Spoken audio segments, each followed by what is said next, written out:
Hola amigos, ¿qué tal? ¿Cómo estáis? Buenas tardes a todos. Feliz lunes e inicio de semana que ya prometo que va a ser épica y además con un lunes que vamos a hacer un experimento. No sé si lo vamos a conseguir y es hacer 3 programas. No sé si me dará la vida. Si no 3, seguro que 2, porque uno es este Inside X, y a las 8 hay programado un X debate hablando sobre la burbuja ahí, si está a punto de explotar, si es una burbuja, qué es lo que pasa. LinkedIn, como he dicho otras veces y lo vuelvo a decir, la inteligencia artificial se ha convertido en un circo. Yo creo que desde hace tiempo, pero lo de ahora ya es insoportable. Y los comentarios, críticas, dogmas y reflexiones son de una, en mi humilde opinión, una calidad muy baja, de una ignorancia supina y con un gap de conocimientos en muchas cosas tremendo. Y ya no respondo o cuando veo cosas, pero es que tenemos un problema, y es que independientemente de la tecnología, que es impresionante, sorprendente, con un montón de oportunidades, nos estamos volviendo locos. No hay una visión narrativa clara al respecto. Pero bueno, como tenemos 3 programas y va a dar mucho tiempo a hablar de todo esto, en el debate voy a intentar hablar lo menos posible, o lo mínimo, o bueno, siempre hablo, evidentemente. Pero creo que vienen 6 ponentes, algunos nuevos, entonces, bueno. Y era interesante también este Inside X, Humanos contra Inteligencias Artificiales, el duelo definitivo, un análisis a la entrevista a David Krakauer. Yo no lo conozco, pero vi algunas reflexiones alrededor de lo que había dicho y me pareció súper interesante. No lo he dicho, pero soy Plácido.Domenech. Gracias por estar ahí, gracias por acompañarme. Estoy un poco solo porque tengo el móvil muerto. Estoy como si te muere el hijo. No sé, es la pantalla, porque entonces estoy así como un poco despistado. Y vamos, casi no me da tiempo a comer. Yo digo que hago 2, y digo, vamos a intentarlo a muerte los 3. El segundo, el de en medio, que debe empezar a las 6, pues bueno, vamos a intentar ir rápido para que nos dé tiempo. Si no, a las 6, a las 6:30. Y el debate sí que evidentemente va a ser a las 8. Lo dicho, un circo. Y he puesto este programa, que lo teníamos que haber hecho, no sé, igual el viernes o el sábado, y lo cancelé. Salieron cosas y no pude hacerlo, porque, bueno, es muy interesante, ¿no? Se habla de burbujas, se habla de ola de la inteligencia artificial, del gran reemplazo, y tener un análisis de un programa que hable sobre humanos contra inteligencias artificiales me pareció interesante, ¿no? Y además desde un punto de vista del que es muy original, David Krakauer. Lo vamos a ver. No he visto el programa, así que lo vamos a ver juntos. Vamos a meter un poquito más de velocidad de lo normal, sin muchos comentarios, aunque veré luego el chat. Y analizamos y vemos el programa, que creo que dura una horita, ¿eh? No es muy corto. Iremos parando de vez en cuando, ¿vale? Bueno, y en principio vamos a hacer estos 3 programas: Humanos contra Inteligencias Artificiales, el duelo definitivo; de GenAI Divide, un informe State of AI in Business 2025; del MIT. He leído cosas también. Quería hacerlo otro día, pero bueno, yo he dicho, ¿por qué no hacemos una trilogía aquí y cubrimos todo, ¿no? Y tocamos el tema con profundidad. Y luego un debate, las 8, burbuja.AI, a punto de explotar, con el amigo Sam Altman con la burbuja, ¿no? Dirige y presenta, como siempre, vuestro amigo Plácido, Espí. Bueno, tengo menos luz, porque no puedo encender el móvil, no puedo encender las luces, bueno, una locura. Si me veis así un poco, ya os he dicho, os cuento un poco lo que va pasando. Así que está transmitiéndose por X, YouTube, LinkedIn, Rumble, Kik y Twitch. Ya sabéis que Meta, bye bye, señor Zuckerberg. Y si os gusta, pues poned me gusta, compartir, comentar, suscribiros, tanto en YouTube como en plataformas podcast. Estoy un poco cansado de iVoox. Cuánto deseo tener mi propia plataforma y ser independiente, por Dios. Por Dios. Si queréis entrar al grupo de Discord, me enviáis un mensaje directo, un correo. Súper contentos con el grupo de Discord. Y si queréis apoyar económicamente, Buy Me a Coffee o PayPal o un superchat a través de YouTube. Y lo voy a hacer breve, solo voy a decir el programa en el que los dos, bueno, el primero en el que estoy trabajando es el tercer episodio de Selfish Ledger, que sé que se está haciendo eterno. Pero ayer me cogí el mediodía libre, últimos días de verano. Bueno, luego vendrá HRM. Hay una lista de papers impresionante que tengo que analizar. No sé si lo analizaré en el otro canal, en este, en los dos. Bueno, en definitiva, de Selfish Ledger es el primero en la cola y es el primero que tiene que salir. Así que bueno, vamos a ver la charla, pero antes de ver la charla vamos a ver el chat.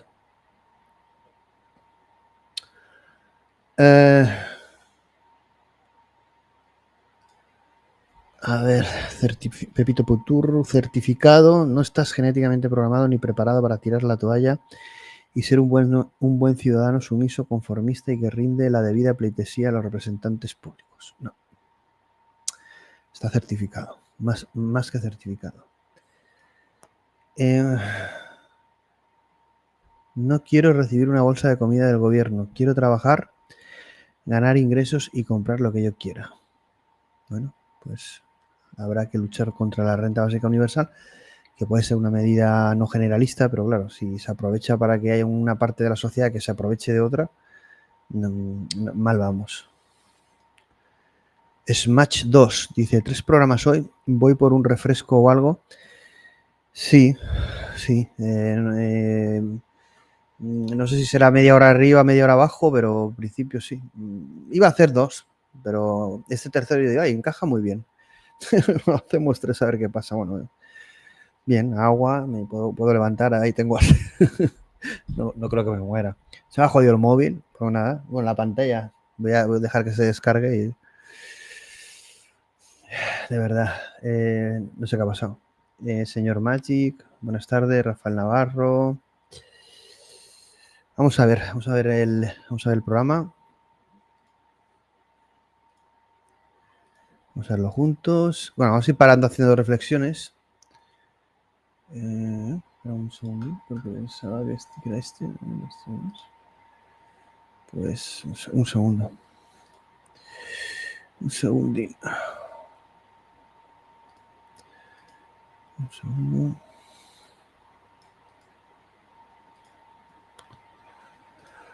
Un segundín.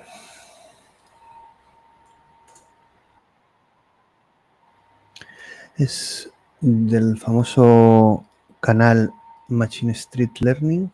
A ver. Machine Learning Street Talk. Le había cambiado el nombre. Venga, vamos a por ello. Lo tenemos aquí preparado. The brain is an organ, like a muscle. If I outsource all of my thinking to something or someone else, it will atrophy just as your muscles do. There's nothing confusing about that. It's just a fact of physiology. So I'm David Krakauer, and I work on the evolution of intelligence and stupidity on planet Earth. Science is a humanistic endeavor. The purpose of science in the universe is to make the universe intelligible to us.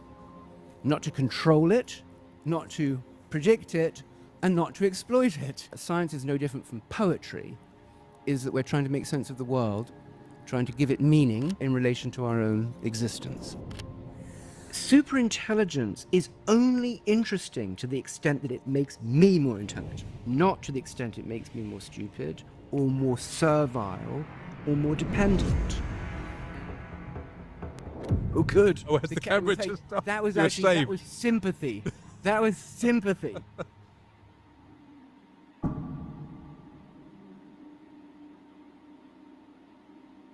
Amazing. Well, I think the first paper of yours I read was a couple of years ago with Melanie. We interviewed Melanie, about the debate of understanding and language models, I think it was called. And at the time, there was this fervor, this hype around, the Sparks of AGI paper, for example, and they had early access to GPT-4 without RLHF. And they were saying, isn't it amazing that we have these emergent capabilities? Yes. Yeah. No comment. Right.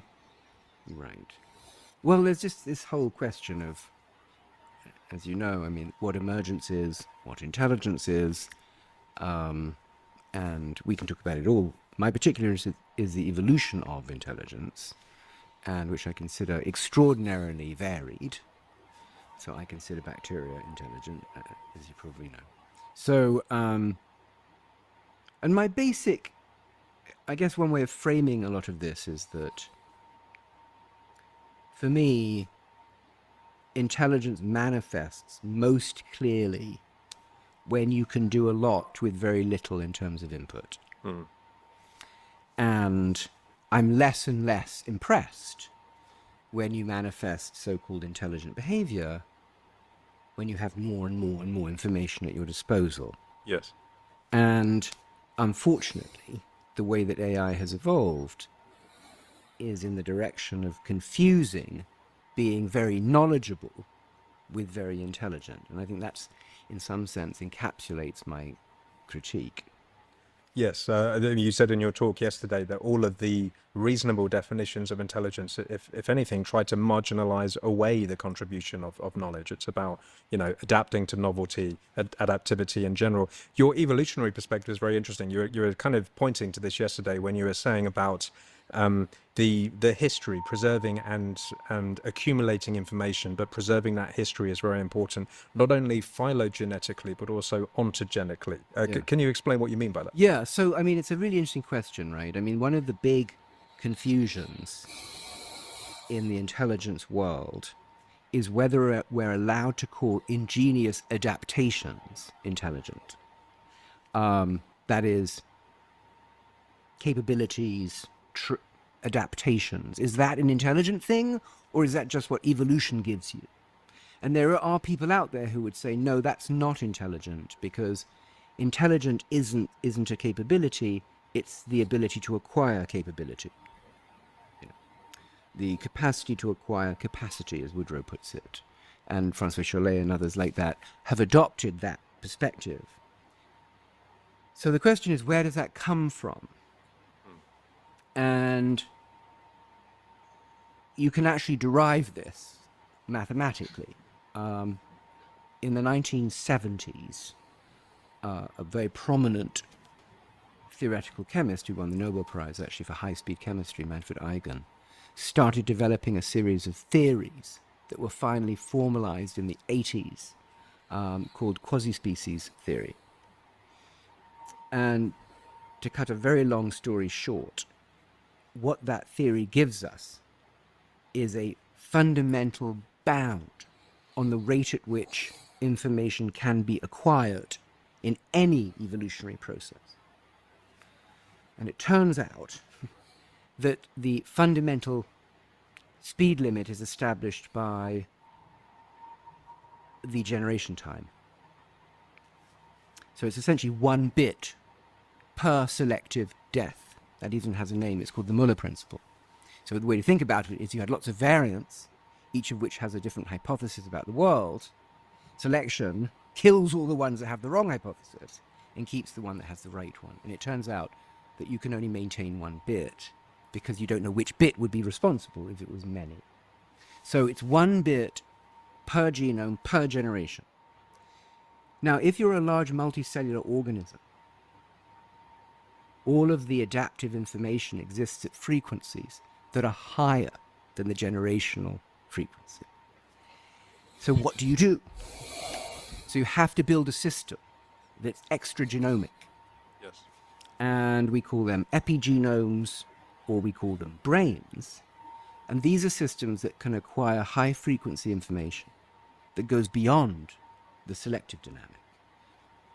So that's the basic idea, right? And so you can actually make a qualitative distinction, and that boundary is called the error threshold, where you have to acquire an inferential organ mechanism to extract high-frequency information from the world. For some people, that's intelligent. I don't share that view because it's somewhat arbitrary, but it's principled. And you said yesterday that, of course, the nervous system is an example of one of these things, but you said culture is evolution at light speed. What do you mean by that? Well, it turns out, okay, so I don't know how technical we can get. Very here. technical. Okay, we can get technical. So one way to think about this, right, is that imagine a genome as being a point in a configuration space. It's called sequence space. And as you evolve, you move around in this space. You can think of it as a graph where adjacent nodes are connected through mutation, which tends to be local, not always. Okay. So the eigentheory tells us how much information it can be preserved at a certain rate of mutation, or what's the fastest speed you can move adaptively in sequence space and not lose everything you've acquired about the past. Okay, and this is the error threshold. If you're in a position to take the information that you've acquired in the past and store it, refrigerate it, quite literally, put it in a library, put it in a book, now you can move on that graph much more quickly because you're not corrupting the information that you have hitherto accumulated. And so culture actually has no upper bound, because as long as I store, like save to my hard drive, save to my library, the information that I've acquired up to now, I can just randomly produce variants at any rate. As long as one of those is good, I add it to my library. So culture actually breaks evolutionary light speed, and is a qualitatively different process of evolution to organic evolution because of that. And David, you're at pains to distinguish capabilities from intelligence. So why is culture or a library a form of storing, I don't know whether you would call it intelligence? Well, okay, again, I don't think so. I wouldn't. I make a big distinction between knowledge and intelligence. And, Yes. and we talked about this, which is that smart people don't need a lot of knowledge to solve a problem. Not so smart people do. And that's our experience in life. You know, as you go to a friend who swatted up on all of the solutions to the problems and you ask them and they answer, you're not as impressed as that friend of yours you spent the last week, you know, at a pub or on a hike, not in the library. Those are the people who impress us more. And I think we've lost track of that, actually. I think that, as I like to put it, when it comes to intelligence, less is more and not more is more. Yes, indeed. Yesterday you said that, yeah, so intelligence is doing more with less, and you actually said stupidity is doing less with more, which was very interesting. Well, no, again, I mean, so the whole, so let me give you the background to that. So at SFI, we're very interested in this idea of emergence. And Phil Anderson in 1972 wrote a very famous paper called More is Different. And Phil was reacting to high energy physics. High energy physics deals with very small things where the symmetric laws of physics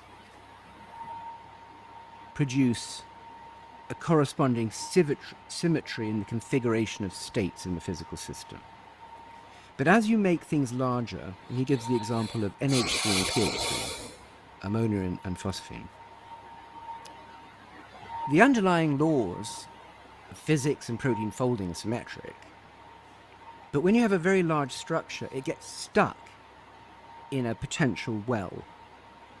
And so you break the symmetry. So it doesn't matter if the law is symmetric. It's like saying a ball rolls down a hill, rolls into a very deep valley. It gets stuck. And there's an energy funnel. And it doesn't matter that the law is symmetric, because now the only thing that's going to tell you what state you observe is the initial condition, where you started in the landscape. And his point, this is called a broken symmetry, and Phil's point was, as you get larger and larger, hence more, in this particular instance, in terms of the atomic mass of the molecule, you're more and more likely to have to use an additional parameter to tell you where you are. And the consequence of that is that if you're going to have a theory now, which isn't just a description, a list of initial conditions, in other words, you have to take averages, you have to do coarse graining. Yes. And that's the foundational principle of complex systems, that in order to go from a very non-parsimonious microscopic description to a parsimonious macroscopic one, you have to take averages in a clever way. And that's the essence, by the way, of emergence. Yes, indeed. And we should talk about your paper. So recently released, Large Language Models and Emergence, a Complex Systems Perspective. And as you were just alluding to, emergence is more is different. And in a minute, we'll talk about scaling, criticality, compression, novel bases, and generalization as being the principles of emergence. But just rewinding a tiny bit, many folks in the LLM literature, famously Jason Way, I was speaking with Daniel Hendricks last night, and he actually told me that he said it first, even before Jason, but and they have this rather cartoonish version of emergence, which is something along the lines of when there is a sharp discontinuity in capabilities, we can say that, and they gave examples, didn't they, of 3-digit multiplication and so on, and because you have these scaling laws, and then you see these divergent appearances of capabilities. You're having none of that, David. None of that. Well, the joke there's a few things to say. Exactly, you just put it very well, and so on. You don't need to repeat it. But, yeah, so this 3-digit addition that goes from being, I can't remember the percentages, right, but let's say that they're under 50% when you've got 100 billion parameters, and they go to 80%, you've got 175 billion, or something like that. And you think, well, okay, I can do 3-digit addition very effectively on an HP35 calculator with a 1K ROM. But that's an order of 1 billion times smaller memory footprint. So you think, okay, so you can engineer a solution into a tiny little memory footprint very efficiently using approximations that you're familiar with. Or you have to train it with all the data in the world at considerable expense. It does lots of other things in addition to, right, that's the interesting point, to 3-digit addition, and you call it emergent. I would simply call that really shit programming. Right? In other words, I think that is the right way to talk about it. And if you're doing really shit programming with natural language, you need loads of it to achieve the goal of interest.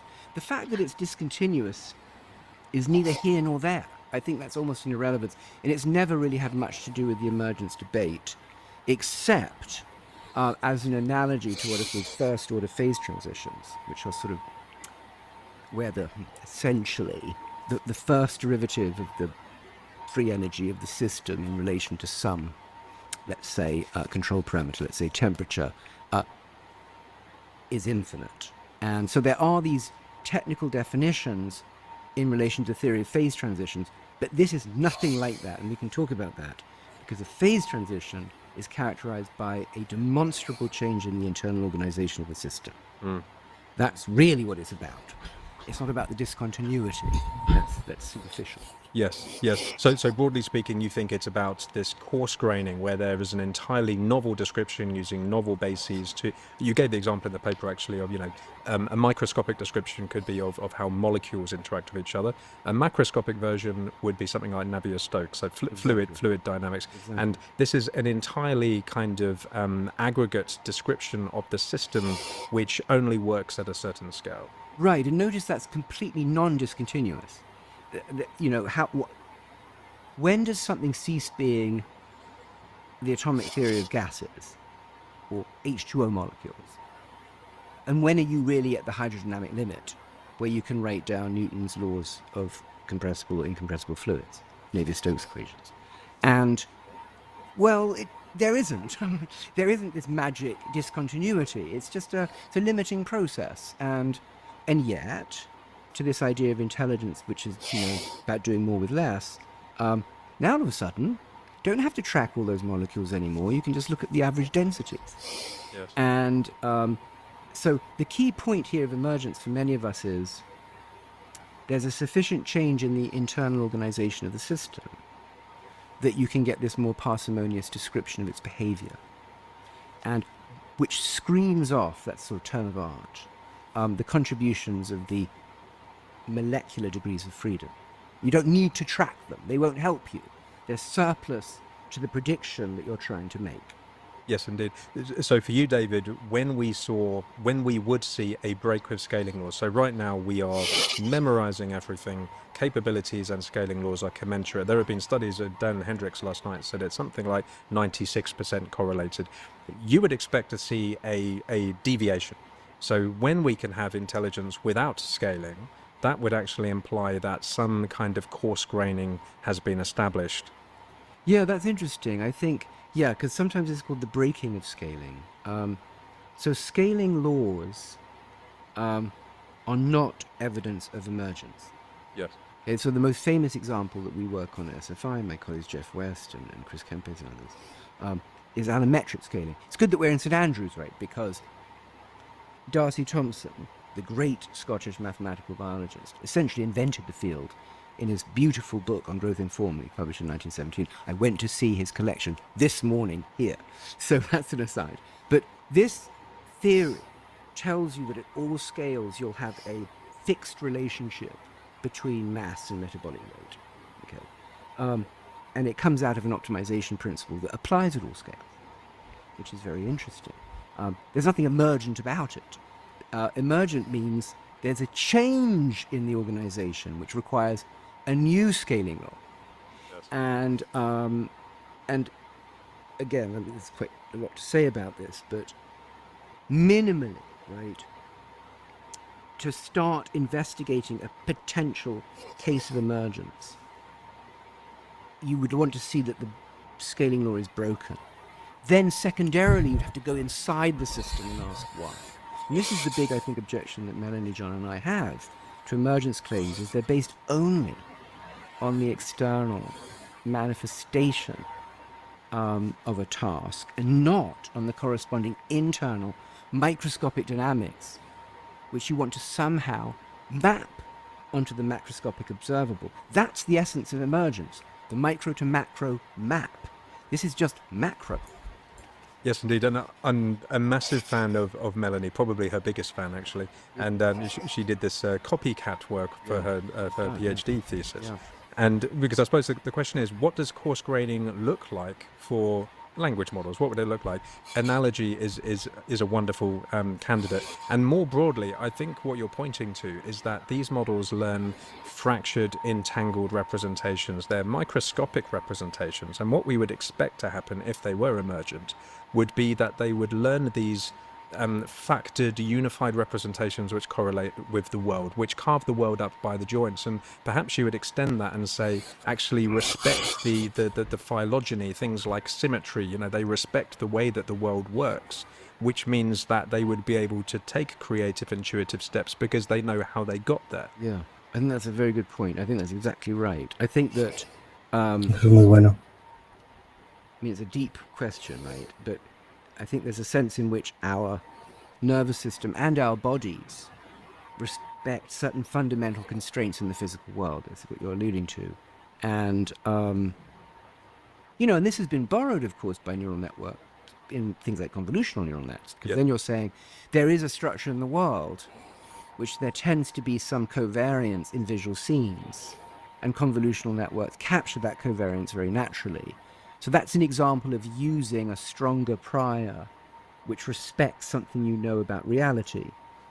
There is a little bit, as you know very well, in the neural net community, a bit of an allergy against building priors into models because you want to do it all kind of inductively, which is a little bit of a confusion, it seems to me, given that the entire structure derives from 1943 McCullough and Pitts, which was a nervous system inspired concept. So why not use a bit of world inspiration too? Yes, indeed. You mentioned yesterday the Road to Reality by Penrose, and funnily enough, I interviewed Michael Bronstein, who is one of the founders of this geometric deep learning idea, and it is basically Platonism, right? So it's the let's imbue all of these symmetries because we think that the generating function of the world is constrained by these symmetries, and it's an abstraction which doesn't leave out any detail. Are you amenable to that? I'm not, because it's so anti-complexity. I mean, I might be to his. To be honest, I'm not familiar with it. Sometimes the way I like to put this is, in 1918, the great mathematician and physicist Emmy Noether. Yes. Conservation laws, yeah. Right, one of those sort of hidden figures by virtue of sexism in society, publishes a very, very important piece of work where she shows the relationship between the symmetries of the action function.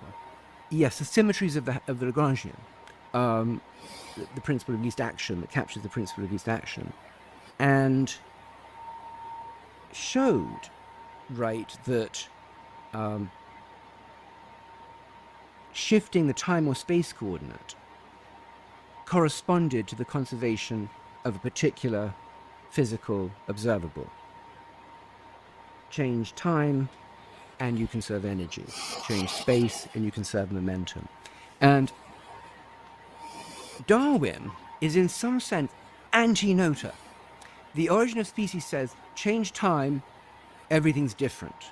Change space, everything's different. And this gets to the Anderson broken symmetry idea, that it's unlike physics because it's not symmetry dominated, and consequently various observables are not conserved. So I actually think the power of symmetry simply ceased to be the important organizing principle once life came into existence, and certainly intelligence. So I'm not sure what he's claiming. That's different, by the way, to saying that there are symmetries in the world that perception exploits. That's clearly true. And I don't know if that's the...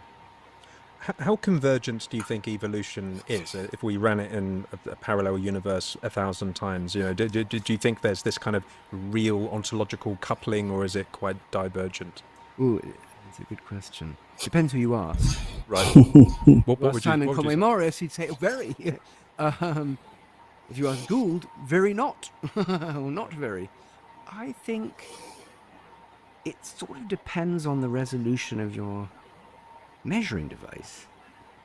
Because at a very coarse-grained level, allometric scaling theory says everything scales in the same way. Doesn't matter how many times you run it. The scaling of essentially energy to mass is dependent entirely on the dimensions of space. The 3/4 scaling law is 3 dimensions of space over 4 dimensions of space, where the extra dimension is fractal. That has nothing to do with life. I mean, it's something to do with life, of course, but it doesn't depend on a contingent history of life. Yep. So at that level of granularity, if that's all you could see, all you could measure, right, the average mass of an organism, there would be no variation, right? I mean, very little.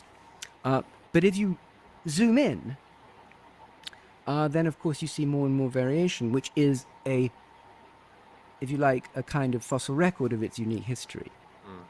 And biologists do tend to zoom in. Psychologists do tend to zoom in. And I think that's almost dispositional. Physicists like the granular, the very non-granular, averaged. Biologists like the very natural historical. It's not surprising that those two traditions come to different answers. Yes, indeed. Could you explain what you mean by this distinction of knowledge out versus knowledge in with emergence? Yes. Okay. So first of all, let's just establish that with emergence we mean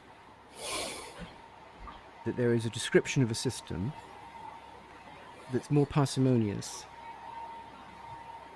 that a given level of observation does not benefit from more microscopic detail. We gave the example of fluids, right? And there are many. So how does it come about? How does emergence come about?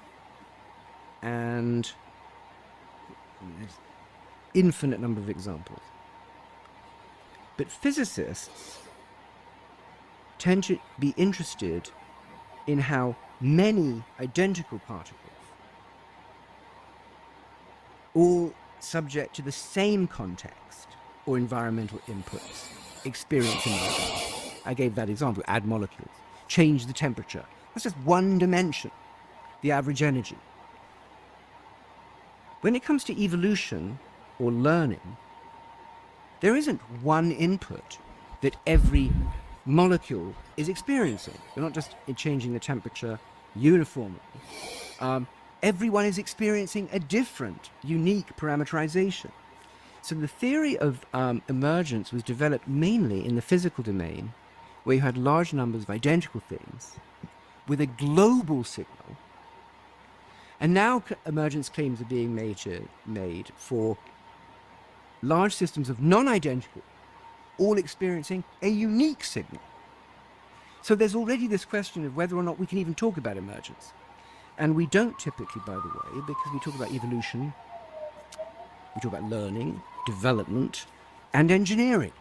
No one would say an iPhone is emergent, because you say it's somewhere, there's a plan that tells you exactly what to do with every component, just as there's a plan that tells you what to do with every cell in development. Now, it's a complex, distributed plan, part genome, part environment, but nevertheless, there's an abstraction which you could talk about it in that way. So knowledge in are systems where essentially you have to get the structure of interest, the pattern of interest, you have to parameterize each component individually, more or less. Knowledge out is the example of physics, where you say, God, all I did was change the temperature and I got a solid from a fluid. I got a plasma. What happened? This is a completely different state of matter, and all I did is change one thing. And so that's the big distinction. So the challenge, I think, for biology and machine learning is how to talk about emergence when you've sort of violated the prime directive, which is you've been allowed to have local modification of each component. Yes. And I think you can, but that's the essential distinction between knowledge in and knowledge out. One thing that fascinates me about emergence is we'll get on to agency. I think of that as a form of causal shielding or causal disconnectedness, certainly from the perspective of an observer. But there are philosophers like George Ellis, I believe, who said that causation is kind of shielded between the levels and causation happens between the levels. But I mean, to you, what is the relationship between causality and emergence? Ooh, that's interesting. I mean, I think in a way, one way to say it, right, everything I've said sort of trivially, is that you do have a new coarse-grained set of effective mechanisms that you can talk about as being genuinely causal in the interventional sense of Pearl, not in the fundamental Newtonian sense. And these are complementary conceptions of causality, right? But I think I would say it would be completely reasonable to restate the emergence claim as a more parsimonious causal mechanism. Yes. Right? That there's an aggregate, observable, that conforms to your preferred neo-Pearl framework that sort of works with the do operator and the appropriate treatment of conditional distributions. And so I think that is appropriate to think of it as a new form of causality. Fascinating. And on this notion of agency, how would you define it in relation to things like intelligence? I mean, just very personally, there's the autonomy and the causality thing, but there's also this intentionality and directedness thing. So it's not about just autonomy in one direction; it's the ability to set your own direction. And what does that mean to you? Yeah, so I've actually been developing a framework of thinking about this, and the way I think about it is in three different, more sophisticated conceptions. The first is the conception of action from physics. Yep. Balls roll downhill. You wouldn't call that agentic. Some people probably do, unfortunately, but okay. That's the simplest. We have a perfectly good Newtonian, Lagrangian, Hamiltonian theory. We don't need to use these words, agentic, for that. Some people. Okay. Then we have this Darwinian concept, adaptation. But adaptation's a bit more than a ball rolling down a hill, because it says that the ball gets better at rolling down the hill because it has an internal record of its past efforts. And the general term that Kant gave to that, and John Holland gave to that, and Marie Goldman gave to that, is a schema. Okay? You can think of it as a simple lookup table. It says if I find myself in this situation, I should do that. If I find myself in that situation, I should do that. A bit different from the moon, a bit different from a ball. And then the most sophisticated to me would be the agentic. And that adds something to the adaptive, which is a policy. It says, this is what I want to do. Notice adaptation could just be reactive. You could say, if I find myself here, then do that. Policy actually says, I would like to do this into the future. So I think there's a very nice spectrum that takes us from a fundamental conception of theoretical physics through to a conception in evolutionary theory through to a conception that seems to be appropriate for a psychological or cognitive system. And they're adding, if you like, complication to the internal schema to accomplish that particular objective. And does agency entail this kind of emergent coarse graining that we were speaking about before? I mean, it certainly seems to. We look in the natural world and, you know, we see planets, we see things, but then there are these agents that have a level of sophistication which is much greater than that. And would that be an example of this kind of coarse graining you're talking about? I think for us to understand them, the answer is definitely yes. There's a secondary question of what we sometimes call endogenous coarse graining. And that's where it gets more complicated philosophically. Because when we reason, let's say I think I'm reasoning with language, but I'm still recruiting millions of neurons to do it. And so at the level, if I was a solitary agent, it would be very difficult to know whether I'm really doing endogenous coarse graining. The data for endogenous coarse graining comes from communication. So if I tell you, you know, Tim, this is what it means to integrate by parts, or something. This is what a Fourier transform does. And you look at it and you say, oh, thank you, I know how to do it now. Now I've actually communicated to you a very low-dimensional symbolic scheme, which you can then kind of use to program, if you like, your neurons. And at that level, I think, no doubt, because there we've actually done coarse graining quite demonstrably, and it's actionable on what your neurons are doing. So I think this is Wittgenstein's private language problem. If all you get to do is observe a system in isolation, I would never know. But I think in this social collective intelligence setting, I think it goes without any shadow of doubt that there's evidence of emergence. Can we go over to exbodiment? Yeah. And by the way, I'm a big externalist myself, but I hadn't come across the term exbodiment, which has a very specific meaning. Yeah. So I was very interested in this idea of embodiment, which we're all familiar with, which is that we can outsource computation to constraint. We can use the reduced degrees of freedom of a limb to reduce the complications of our policy. Okay, everyone knows that. But what about an object in the external world? What about a pencil? What about a fork? What about an astrolabe? You know, what about a Rubik's Cube? And there, it's not embodiment. It's something else, and the something else there requires contributions from culture, right? In other words, no one person built the chessboard, lots of people did together, and they collectively discovered a very effective representation of a certain kind. That's one part of it. So let's make a distinction between the exbodied, which is collectively arrived at, versus embodiment, which is your characteristic. The second point about exbodiment that interests me is how we have to go via an external material vehicle to get back into the brain. And the example I like, and there are many examples, let's give some simple ones. A map. So we collectively make a map of this city of St. Andrews. But you can give that to me and I can memorize it. And I can burn that map. And as we discovered this morning, I'm not very good at navigating. So, and I'll be able to navigate freely without a physical object. And this feedback between the collective construction of an exbodied artifact and its internalization into the individual mind, I call the exbodiment helix. And it just gets better and better and better, right? Because now I have a map, I can explore more of the space, I can contribute to that collective script, which you can then internalize into your mind. This is a very under-theorized process, and we've been working on it very carefully in the last several years in relation to problem-solving artifacts, like the abacus, like the Soma cube, like the Rubik's cube. How does that dynamic work? What does the physical object do that your brain cannot? And we can talk about that, but we can quantify that quite exactly.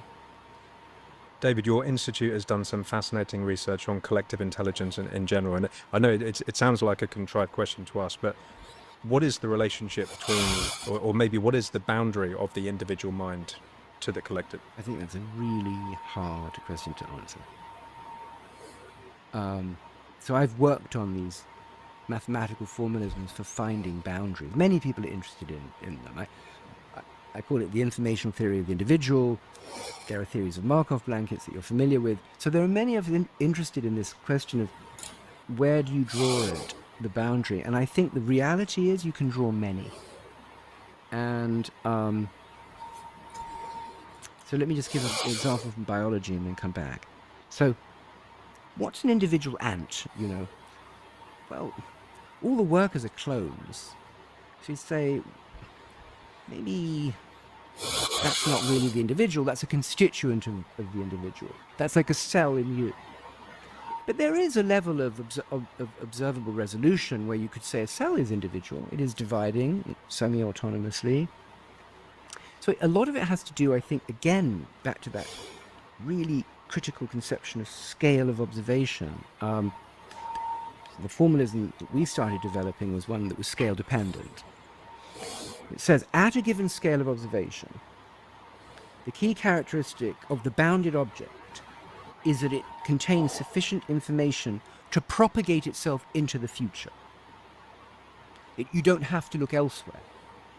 And clearly that's true for a cell over a given number of divisions at the resolution of the cell. So it's individual. It's not entirely true for the body, because of course that doesn't really propagate into the future. It's true for your genome, which does partially propagate into the future. It's true for ideas, which are partially carried by many minds. So if you ask me to propagate the work of Einstein into the future, you'd get a fairly incomplete jigsaw puzzle. But if you took a group of people, it would probably be quite complete. So it really depends, again, on the complication, the size of the object, the artifact, the concept, how many informational contributions you require. And the theory tries to calculate that over a particular time scale and a particular space scale. So mind is so fascinating because it would depend what you said. If it was, my preference for a certain flavor of ice cream, you don't need many, you don't need much collective intelligence for that. But when it comes to things that we actually care about, like, affine or projective geometry, unless you have a Coxeter who can do it on his own, you need a bunch of us to do it together. So even that's interesting, right? Because there's heterogeneity in this individuality with respect to what can reliably propagate information into the future. So it's very difficult. Yes. You reminded me, my friend Ken Stanley, I'm sure you're familiar with this, right? He visited us. He was on sabbatical as a fight. He's my hero. Okay. We've just had him on the show, and he was talking about the need for evolvability. So certainly when we have representations, it's not about, where you are, it's how you got there, but also where you can go from there. Yeah. And agency has a little bit of a shared principle in the sense of, it's about controlling or modifying the environment to meet your goals and so on. And here you're talking about this general principle of information propagation into the future. Yeah, no doubt. And that's a really interesting point, because you're not only propagating the variation, the information in the Shannon sense, but the variational operator. Yes. Right? Which could be mutation, it could be different mechanisms of imagination or novelty generation. Yes. And so that's actually a very good point, that even within genetics, right, you don't only propagate the genes, but the mechanism of genetic segregation. So, David, you've looked at various forms of sort of representation and computation, organic, inorganic, cultural, etc. Can you tell me about that? Yeah, one way to think about this, and it gets to our opening conversation about the limits of evolution and why brains and minds had to evolve to capture information that couldn't be captured by natural selection. Another way to say that, right, is that we've transitioned from a more mortal style of doing information processing bacteria, and so on, which are very dependent on life and death for the information to be captured and stored, versus us, where in some sense much of the information is stored in culture itself, so it has more of an immortal flavor. And if you think of us as analogous to cells in a body that turn over quickly, we turn over relatively quickly relative to the edifices of knowledge that we construct. So I actually think you could argue that evolution itself as a program, as a process, has moved from more mortal styles of computing, and I mean information processing in the organic setting, to more immortal-like things which we're familiar with software and hardware. And so, and you might argue that technologies, and I have argued this actually, why do they exist? And the way to think about this is, we have technologies for everything that we're bad at. We don't play tennis well with our hand. People do, but it's not quite as exciting as watching Roger Federer or what have you. We don't calculate well, hence calculators in the abacus. We walk well, right? And we sing well, and so these are things that we don't really have technologies for. They're also harder to build. And there's a sense in which computers and software and archives more generally, bodies of knowledge, represent an inevitable contribution that complements all those domains in which human reasoning is deficient. I mean, that's one way of thinking about it. I mean, my biggest fear is not that, you know, AI and ChatGPT and all of this will degrade our thinking and creativity. It's that it already has. Well, that's another point, right? Okay, so that's, again, an interesting one. So I just wanted to make that point that these technologies exist for a reason, and Yes. they're there to, in some sense, complement deficits. I'm not saying they're more intelligent than us at all. That's quite the opposite. I think they're intelligent the way a calculator is. Right? Yes. So they're compensating for things that we don't do well. There's this other question which is really important, and you can actually generalize the eigentheory, and this is a little bit really technical again, which is that you can show that in the same way that we outsource to the body and we outsource to artifacts as a means of increasing fidelity and reducing energy requirements, we will outsource everything, right, if we can. And we see evidence of this all the time. And the most obvious example is the difference between outsourcing to maps versus outsourcing to GPS, where if you have guaranteed a system that's more effective at navigating than you, there is no reason for you to acquire that skill. And I think we're already seeing evidence, and there's lots of studies, actually some recently came out, suggesting that human cognition is attenuating by virtue of outsourcing it to calculators.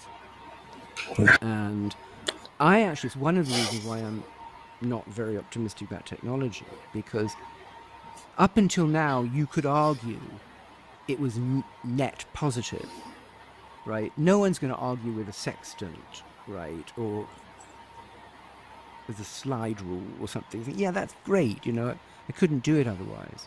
But I think you now can argue with the idea, or be a proponent of the idea, that the long-term implication of technology is the significant diminution and dilution of what it means to be a human. I now receive on a daily basis tens of emails written as collaborations between humans and LLMs, and it's 100% rubbish. And I think that the ratio of the human to the LLM is just going to keep going down, and eventually everyone will sound the same. So it's not to suggest that the tool can't be useful, but this evolutionary drive to increase fidelity and reduce energy is so strong in us that we will eventually outsource ourselves. And I don't know why people are excited about the technology if that's the likely omega point of the evolution of the species. Yes. Could we expand more on this diminution of, agency and creativity and thinking? I mean, in universities, will we need to Esperad, almost voy a create separated? un momentín. Quiero So escuchar strong esto otra vez. that we will eventually outsource ourselves. And I don't know why people are excited about the technology if that's the likely omega point of the evolution of the species. Yes. Could we expand more on this diminution of, agency and Ahí está la creativity clave. and thinking? I mean, in universities, will we need to almost create separated areas for the students to actually think and read books and do work without AI? Another thing is, we don't believe in this super intelligence idea, but if super intelligence were invented, because the folks in Silicon Valley, they are saying that don't worry about labor anymore, the old way of doing useful economic tasks. Now we just need to buy lots of GPUs, and we need to sort of defend the GPUs because people might want to bomb the GPUs because they're the source of all power, and that's very much their view. Would that change if we did have super intelligence? There is a world where I would delegate the gym to you. I'm not going. There's no point me going because you can go for me. I'm not going to get up and walk around because you can get up and walk around for me. The consequence of that would be, as you know, significant trauma to our physiological and mental well-being.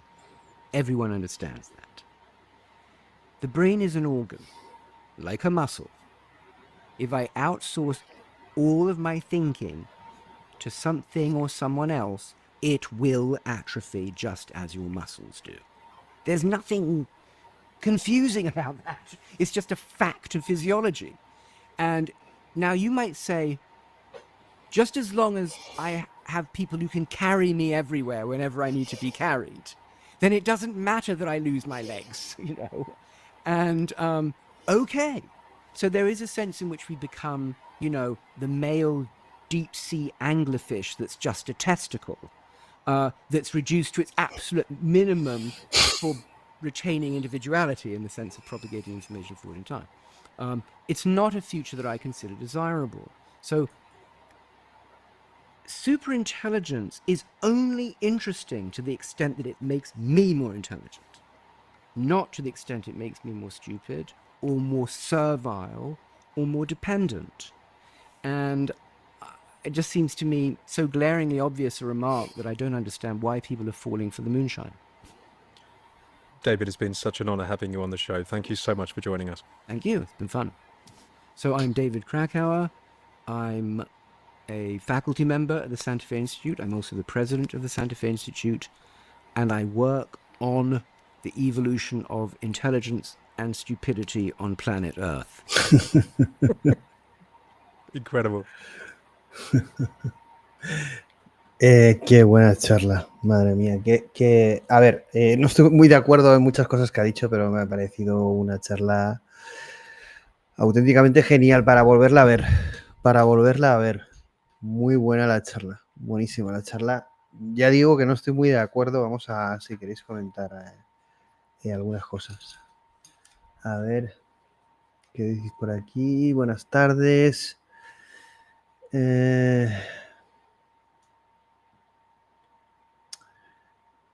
Dice, bueno, veo que os ha dejado fritos la charla. Venga, estoy sin luz, veo poco menos, a ver si se ha recuperado, hijo. Qué cabrón, a ver.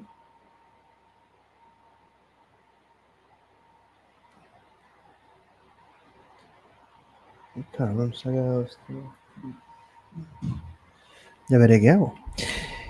Varias cosas, pues un montón de cosas, ¿no? No podemos hacerlo muy largo, pero sí que vamos a hacer algunas reflexiones porque el programa ha sido tremendo.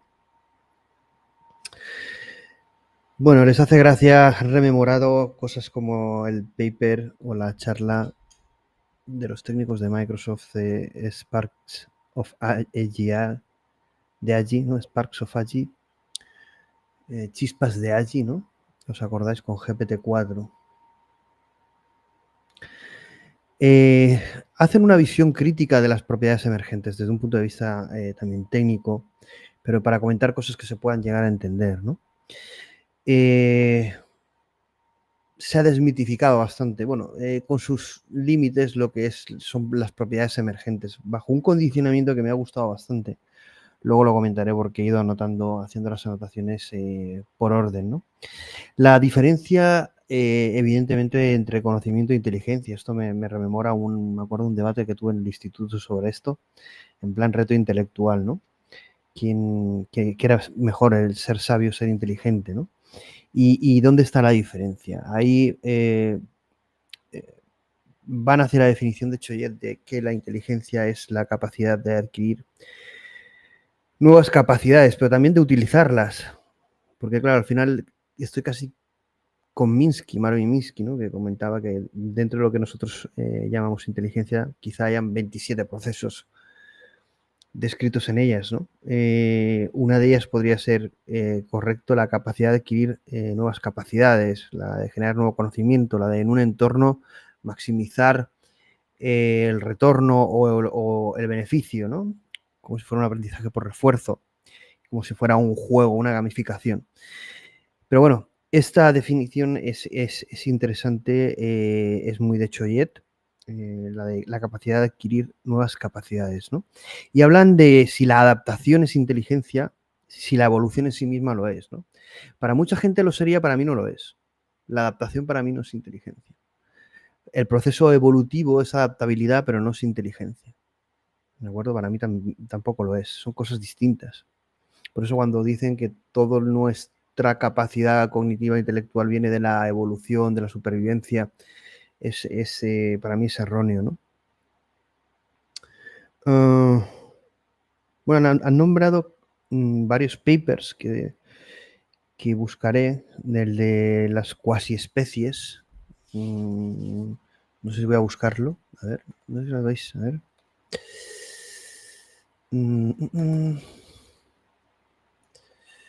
Bueno, no voy a buscar ahora.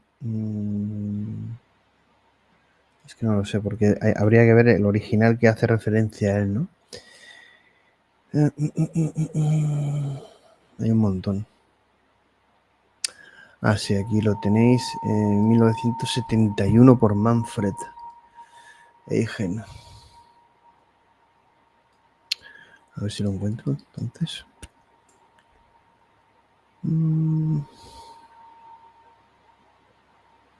A ver. Es esto de aquí, ¿no? Están hablando de esto. A ver, voy a ponerlo en pantalla para que lo veáis también. Han hablado del modelo de cuasiespecies. Modelo de cuasiespecies. El modelo de cuasiespecies describe el proceso de evolución darwiniana de ciertas entidades autorreplicantes en el marco de la físico-química. Una cuasiespecie es un gran grupo o nube de genotipos relacionados que existen en un entorno con una alta tasa de mutación, donde se espera que una gran fracción de la descendencia contenga una o más mutaciones con respecto al progenitor. Esto contrasta con una especie que desde esa perspectiva evolutiva es un genotipo único más o menos estable, cuya mayoría de descendientes serán copias genéticamente exactas.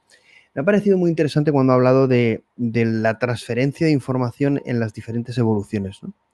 Y el poder conservar la información mientras evoluciona y a la vez no hay pérdida, ¿no? Son procesos muy interesantes que seguramente o emerjan o tengamos que conocer para trasladarlo al desarrollo de las IAs. Ha dicho una frase que ha sido tremenda, que es para marcarla, ¿no? Que no, a ver, en parte sí que estoy de acuerdo con ella, ¿no? Que dice que la emergencia es una mala programación, ¿no?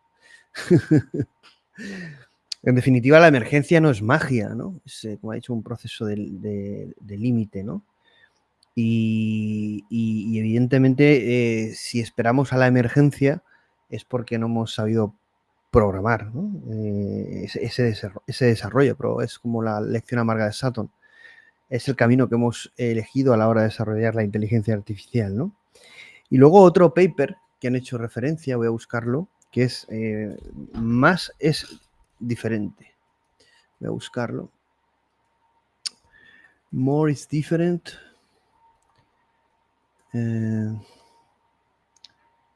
More is different. Vamos a ver, es PDF. A ver, esta, de 1972. Correcto. Vamos a ponerlo. Bueno, estos son papers fundacionales súper interesantes, ¿no? Veis aquí. Sobre el tema de la simetría y las estructuras jerárquicas, ¿no? Me parece muy interesante porque no han profundizado mucho en eso, ¿no? En cómo el conocimiento, quizá el razonamiento y la inteligencia siguen determinadas simetrías a lo teoría platónica de la información, que tengo ahí 2 programas pendientes, pero tengo ya una lista de programas pendientes que ya no lo digo más. Y voy haciendo, chicos, hago lo que puedo. Al ritmo que vamos, no puedo más, leí más rápido. Pero es verdad que es apasionante y a la vez se te escapan cosas, ¿no? Que te gustaría ver a lo mejor con mayor profundidad, más profundidad que cantidad, pero es verdad que al ritmo que vamos también es preciso ver cantidad. Entonces, un paper también interesante para ver que desconocía. Y aquí hay una cosa que me ha gustado mucho, ¿no? Con el tema de las emergencias. Y es, claro, en el tema de las emergencias es como un nivel, ¿no? Vamos a ver si vemos, si consigo una imagen, a ver, de lo que es,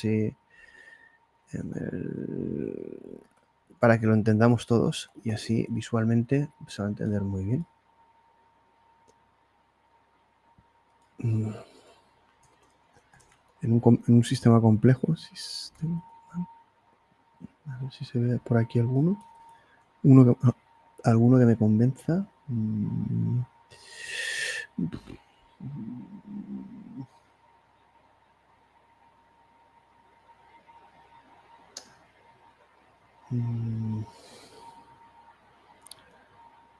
Bueno, a ver si a lo mejor se entiende aquí, pero bueno, no es exactamente esto, pero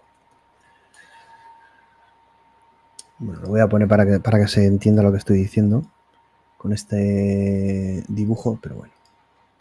No es exactamente lo que quería, pero no puedo estar buscando dibujos todo el rato. Pero bueno, imaginar un sistema complejo, ¿no? Donde tenemos diferentes capas y se va emergiendo como una capa superior donde es macro respecto a la micro, que es la de debajo, ¿de acuerdo? Es decir, la de arriba es macro, la de abajo es micro. Pero a medida que subes, la de arriba es macro y para la macro es micro la de abajo, ¿vale? Yo creo que se entiende bastante bien, ¿no? Entonces, en un sistema complejo de múltiples capas, es interesante, lo que no tenemos es un mapa entre lo macro y lo micro, y entre lo micro y lo macro a nivel causal, el mapa. Yo creo que eso sería, yo no sé qué tipo de estudios, aquí me pierdo, ¿me entendéis? Ni soy físico, pero tiene que haber algo, lo investigaré por curiosidad intelectual, a la hora de mapear causalmente la emergencia, ¿no? Pero creo que será, también se podré preguntar a mi amigo Dani Roch, que ha participado en varios programas de xHUB.AI y que es físico, a ver qué me cuenta. Pero bueno, vamos a quitarlo. Vale. También ha comentado lo del desarrollo de los LLMs, ¿no? Hacerlo de una forma totalmente inductiva, ¿de acuerdo? Y además, modificando localmente el sistema, pero bueno, evidentemente es así, pero también inspirándose, ¿no? En el modelo de Maculo. No ha profundizado mucho ahí, pero interesante las apreciaciones que ha hecho, ¿no? También han hecho referencia a una disciplina que es, creo que es el Deep Learning Geometry. Vamos a ver si hay algo por aquí.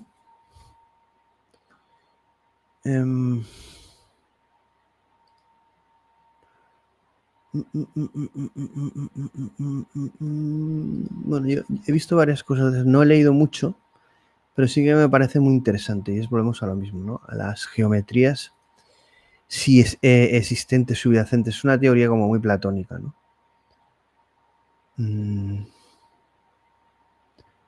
A ver, os pongo el paper aquí, ¿vale? De algunas referencias que no vemos, pero os pueden servir para luego vosotros pues investigar, ¿vale? Básicamente, en definitiva, pues la relación que existe entre el deep learning y la geometría a nivel físico, espacial o informacional, ¿no? Porque ahí esa es otra, ¿no? Que nos devolvería teorías platónicas de la información, ¿no? Los dos papers, ¿no? Y la Platonic Information System y otro que el otro nunca me acuerdo del nombre. Nunca me acuerdo del nombre, pero bueno, básicamente al final es como si hubiese una cierta geometría subyacente. Es como si hubiera una programación, unos universales que siguen y se enlazan bajo unas reglas o geometrías, ¿no? Que podemos inferir.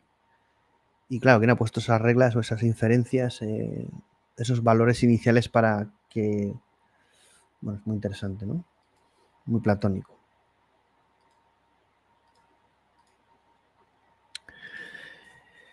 Han hablado también de un tema, bueno, súper interesante, que es el tema de la agencia, ¿no? Han hablado del tema de la acción, el tema de la acción mínima. Esto da para muchísimo y es súper interesante.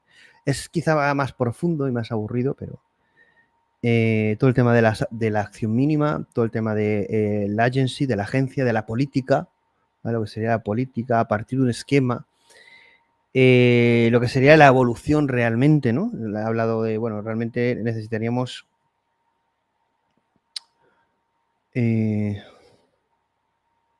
una evolución real, tendría un esquema totalmente nuevo, ¿no?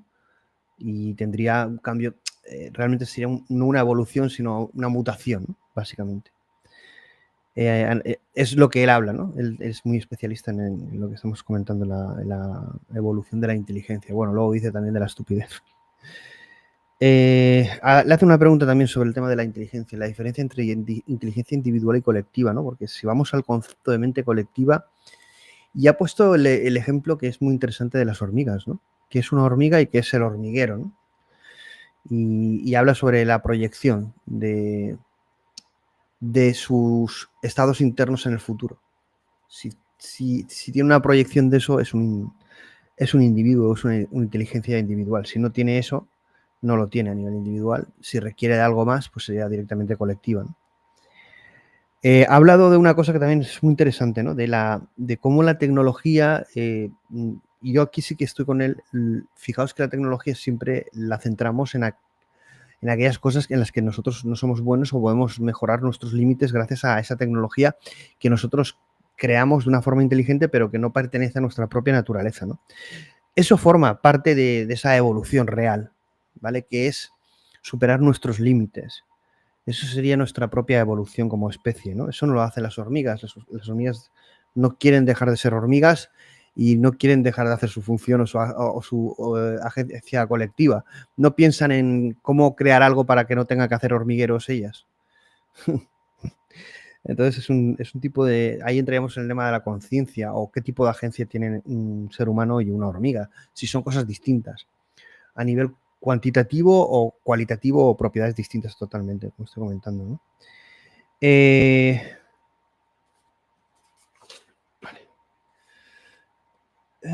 Vale, entonces todo el tema de la tecnología, lo que hemos comentado, todo el tema de las tecnologías existen por una razón, y yo siempre lo he dicho, ¿no? El tema de la inteligencia artificial lo mismo, existe por alguna razón. Lo que estamos haciendo es, con la tecnología, es subcontratar o delegar, ¿no? Más que subcontratar, delegar todo en lo que somos malos respecto a evolutivamente o como especie, lo trasladamos, ¿no? Por ejemplo, pon el caso de los mapas y los GPS. Pues evidentemente, ¿quién utiliza ahora los mapas? Claro, si vamos a una tribu donde no tienen ni mapas tampoco, tienen una capacidad de orientación intuitiva que nosotros no tenemos, ¿no? ¿Eso es malo? No, es evolución, obviamente. Yo no entiendo que entonces tendríamos que estar en la selva y recuperar capacidades de orientación. No es nuestra evolución en ese sentido. Bueno, entonces quememos la cueva y seríamos un sistema como el de la hormiga. Solo nos moveríamos en un contexto. Y nosotros como humanos somos inteligentes porque tenemos la conciencia de nosotros mismos y buscamos salirnos de nuestro propio contexto. Habla de, bueno, aquí cuando habla de los humanos y los LLMs y que el trabajo que se realiza de forma conjunta es 100%, la mayoría de las veces 100% basura, me parece que este tío ha patinado un poco, bastante, ¿no? ¿Qué tipo de trabajo?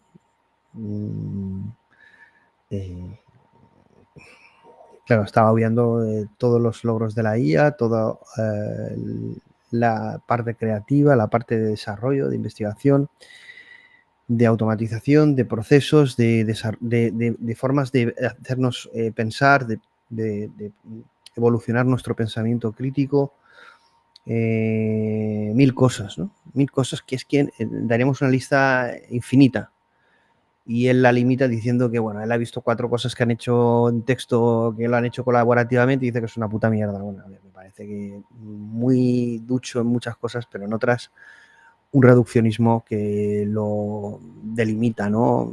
Que bueno, me ha caído bien me ha gustado el desarrollo intelectual, las reflexiones muy distintas, a cosas bastante nuevo, ¿no? Fresco y muy interesante, ¿no? Tocando temas como la evolución o todos los procesos de información, biología, etcétera, ¿no? Ha dicho una cosa bastante interesante sobre el tema de que al final lo que buscamos con la tecnología es ese ahorro energético, ¿no? Oye, si yo en vez de tener que sumar los números voy a una calculadora y me ahorro toda esa energía que tengo que gastar para conseguir eso, nunca siempre estoy como ahorrando energía, ¿no? Y delegando, externalizando, ¿no? Y él dice que, claro, con la era de la inteligencia artificial lo que estamos haciendo eso es cierto, externalizar. Si no somos capaces de generar un nuevo contexto, reto o evolución o mutación, diría yo aquí, quizá él no ve ese camino hacia el punto omega. Yo sí que lo veo. Lo veo, pero evidentemente hay mucha gente que tiene miedo de dejar de ser un hormiguero o de ser una hormiga en el hormiguero y buscar una nueva naturaleza. Y es que nuestra naturaleza no es el hormiguero y ser hormiga. Nuestra naturaleza es el carácter divino, el punto omega. Entonces hay que romper esas estructuras que parece que David le tiene un cierto miedo. Habla de la superinteligencia y dice, bueno, la superinteligencia sí, siempre y cuando sea para que me haga a mí más listo, no para hacerme más tonto. Bueno, te podrá hacer más listo si te hibridas. Si te hibridas significa manipulación biológica. De otra forma, pues evidentemente vas a quedar como una subespecie. Y la superinteligencia entonces te dejará como una gallina ahora para un humano. O peor. Entonces dice, todo esto provocará un trauma, sí, de salud mental, sí, pero cuando para una hormiga dejar de ser o formar parte del hormiguero no ha sido un trauma, claro que es un trauma y un shock, pero también es el reto y el camino no de las hormigas, sino de los dioses. Dice, porque claro, el cerebro es un órgano y si no lo entrenamos, ya, pues eso es como si tuviéramos una pastilla que tomáramos y estuviéramos atléticos y no necesitáramos ir al gimnasio, ¿por qué tendríamos que ir al gimnasio entonces? No, es que es bueno porque vas y tal. No, ya, pero es que es bueno, ¿y por qué no es una hormiga? ¿Y por qué no nos pasamos el tiempo cultivando la tierra? Es que es una visión de medieval. Me hace gracia un poco el hombre este. Muy bueno, tiene ideas muy tops y me ha gustado, ¿no? Me ha parecido muy interesante la charla en ese sentido, pero no he estado, me ha movido y me ha generado interés, pero no he estado muy de acuerdo en muchas cosas que ha dicho, ¿no? En definitiva, la superinteligencia como camino al superhumano. Vamos a ver lo que hay por el chat, amigos, y yo creo que ha sido un buen programa. No he visto tanto porque he cogido el título, he prometido que he cogido el título de Humanos contra IAs, el duelo definitivo, y lo único que he visto de humanos contra IAs es en el tema de la superinteligencia, ¿no? Si vamos a hibridarnos o no, si nos vamos a quedar obsoletos o no, si vamos a ir al gimnasio o no. Bueno, es interesante. Bueno, es interesante, sí, porque al final es ver la evolución hacia lo que vamos, ¿no? En ese sentido, y si lo que queremos es seguir el camino de la evolución de la inteligencia o bajarnos de ella y poder extinguirnos. O entender que seremos una gallina para las superinteligencias y no seremos, renunciamos a la evolución biológica o mística, que sé que existe, porque ya sé que hay muchos ponentes en xHUB.AI y fuera de xHUB.AI que me podéis decir que la evolución, evidentemente, del ser humano está mucho más allá de eso, de la conciencia y todo esto. Pero, chicos, pues eso.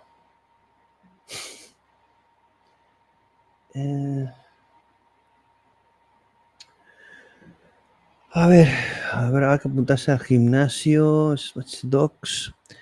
Habrá que apuntarse a gimnasio para que el cerebro no se atrofie con tanta IA. Bueno. No, dice, bueno, dice abogado del diablo, dice, quizás se pueda estimular de forma externa con Neuralink o algo similar. Sí, pero bueno, si nos vamos a integrar con Neuralink o vamos a hibridar y aumentar nuestras capacidades, pues lo que tú has puesto aquí. Dígale sí a la simbiosis. Pues eso, perfecto. Yo creo que es un camino. No se ve, ni se quiere ver esa visión. Qué bien delimitan la línea de lo trascendente, de lo que va más allá, se quedan en el plano científico. A mí a veces cuando esta gente tan intelectual, que yo me considero también, me da igual más, menos, me da absolutamente igual, no son capaces de tocar temas trascendentes y humanos, me parecen... voy a poner un ejemplo con Jiddu Krishnamurti, ¿no? Al mono, me parece un humano mono ante la pared al que le ampliamos la habitación, para que se me entienda. Esta gente con estas capacidades, que son incapaces de ver más allá del hombre mono ante la pared, para mí tienen un discurso medieval que entiendo que al nivel que estamos hablando ocurre este debate y muchas veces inocuo en cuanto a capacidad de ver más allá. Imaginad a nivel de negocio poder aplicar determinados procesos o tecnologías con muchísima gente que ni quiere saber de esto, ni le interesa, ni quiere que le cambien la programación, que quiere ser hormiga, pertenecer al hormiguero y que si pudieran no oír nada, mejor. Claro, es que el problema es que sí, que vamos a un drama, a un trauma, obvio. ¿Desde cuándo la mutación de la especie o llegar al punto omega ha sido algo fácil? Bueno, amigos, yo creo que ha sido interesante, denso, un programa que da que pensar de muchas cosas que están en boca de todos en el tema de las IAs, evolución, propiedades emergentes, inteligencia colectiva, superinteligencia, involución del cerebro, evolución de la especie humana en la era de la IA. Bueno, me ha gustado. Voy a tomar un respiro y a las 6:30, si no pasa nada, siguiente programa. Este es el primero de 3, pues un poquito el segundo, si no pasa nada. El tercero lo tenéis seguro, a las 8 tenéis el debate de la burbuja ahí, está a punto de explotar. Un comentario ahora de Javier Ernesto Luján Prieto, venga, última hora, como se lo ha puesto ahí currado, venga, lo voy a leer. La velocidad de las conexiones neuronales del cerebro se puede mejorar con la neuroplasticidad.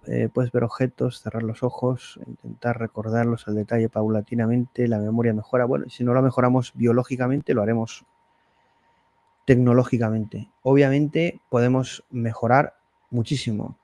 Yo estoy convencido que cuando veamos al nuevo humano y recordemos lo que fuimos, evidentemente lo único que podremos mostrar será una sonrisa cómplice. Como dice aquí abogado del diablo, dad un like, pensad sobre todo lo dicho. No he invertido más tiempo pero ha sido una charla muy, muy interesante. Muy, muy interesante y tanto las cosas que he dicho como las que dice David dan para debatir muchísimo.